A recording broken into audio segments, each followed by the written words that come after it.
Assalamualaikum warahmatullahi wabarakatuh. Perkenalkan, nama saya Dedi Yusuf. Saya peserta Latsar CPNS 2021 gelombang 3 angkatan 60 absen nomor 19. Di sini saya akan mereview tentang akuntabilitas. Sebelumnya tadi sudah dijelaskan tentang akuntabilitas oleh Bapak Ahmad Ihsan SAG MPD. Beliau sangat baik dan detail dalam menjelaskan tentang akuntabilitas itu. Nah, selanjutnya ini menurut saya definisi dari akuntabilitas ialah sebuah sistem yang dapat mengontrol tanggung jawab seseorang, yaitu seperti tugas, fungsi, ataupun dari setiap jabatannya. Pengertian responsibilitas adalah tanggung jawab organisasi sebagai anggota masyarakat untuk mematuhi peraturan dan hukum yang berlaku serta menuan terhadap kebutuhan-kebutuhan sosial. Akuntabilitas tidak sama dengan responsibilitas. Akuntabilitas lebih mengacu pada pertanggungjawaban keberhasilan atau kegagalan pencapaian organisasi, sedangkan responsibilitas berhubungan kewajiban melaksanakan wewenang atau amanah yang diterima. Akuntabilitas mempertanggungjawabkan pelaksanaan wewenang atau amanah tersebut. Jenis-jenis akuntabilitas itu ada dua. Yang pertama yaitu vertikal.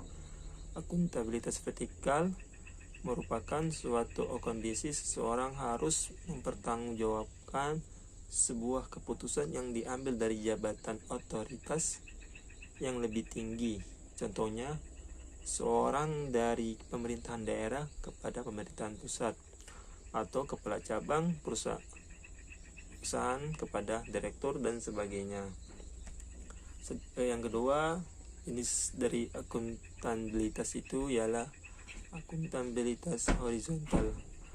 Akuntabilitas horizontal merupakan bentuk pertanggungjawaban kepada masyarakat atau lingkungan yang luas dan tidak ada hubungannya antara atasan dengan bawahan.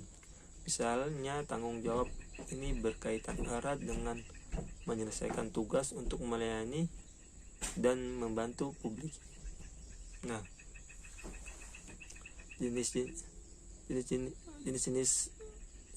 akuntabilitas itu maksudnya aspek-aspek akuntabilitas itu ada 5. Pertama, aspek tentang hubungan. Akuntabilitas adalah sebuah hubungan. Yang dimaksud adalah hubungan dua pihak antara individu, kelompok, institusi dengan negara dan masyarakat. Pemberi kewenangan bertanggung jawab memberikan arahan yang memadai, bimbingan dan mengalokasikan sumber daya sesuai dengan tugas dan fungsinya. Selanjutnya itulah akuntabilitas berorientasi pada hasil. Hasil di sini yang dimaksud adalah perilaku.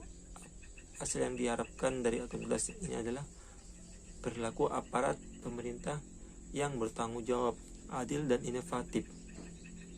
Selanjutnya yaitu adalah akuntabilitas membutuhkan adanya laporan kinerja adalah perwujudan dari akuntabilitas. Dengan memberikan laporan kinerja berarti mampu menjelaskan terhadap tindakan dan hasil yang telah dicapai oleh individu, kelompok, institusi, setelah mampu memberikan bukti nyata dari hasil dan proses yang telah dilakukan. Contohnya adalah LAKIP, laporan akuntabilitas kerja instansi pemerintahan. Selanjutnya adalah akuntabilitas memerlukan konsekuensi. Ialah kewajiban menunjukkan tanggung jawab dan tanggung jawab menghasilkan konsekuensi tersebut dapat berupa penghargaan sanksi. Selanjutnya itu adalah aspek dari akuntabilitas adalah memperbaiki kinerja. Tujuan utama dari akuntabilitas adalah untuk memperbaiki kinerja PNS dalam memberikan pelayanan terhadap masyarakat dalam pendekatan. Yang selanjutnya adalah C. Pentingnya akuntabilitas. Karena jika seorang PNS tidak paham tentang akuntabilitas atau tidak mengamalkan akuntabilitas, bisa menyebabkan pola pikir PNS yang bekerja lambat, berdampak pada pemborosan sumber daya, dan memberikan citra PNS berkinerja buruk. Dalam kondisi tersebut, PNS perlu merubah citranya menjadi pelayanan masyarakat dengan mengenalkan nilai-nilai akuntabilitas untuk membentuk sikap dan perilaku PNS dengan mengedepankan kepentingan publik, imparsial, dan berintegritas.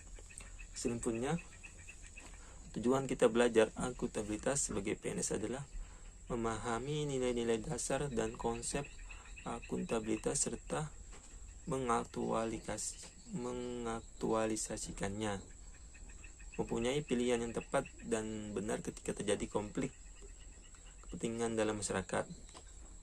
Selanjutnya, memahami tugas yang harus dilaksanakan dan sadar akan pentingnya kinerja untuk organisasi. Selanjutnya, melayani masyarakat secara adil dan merata.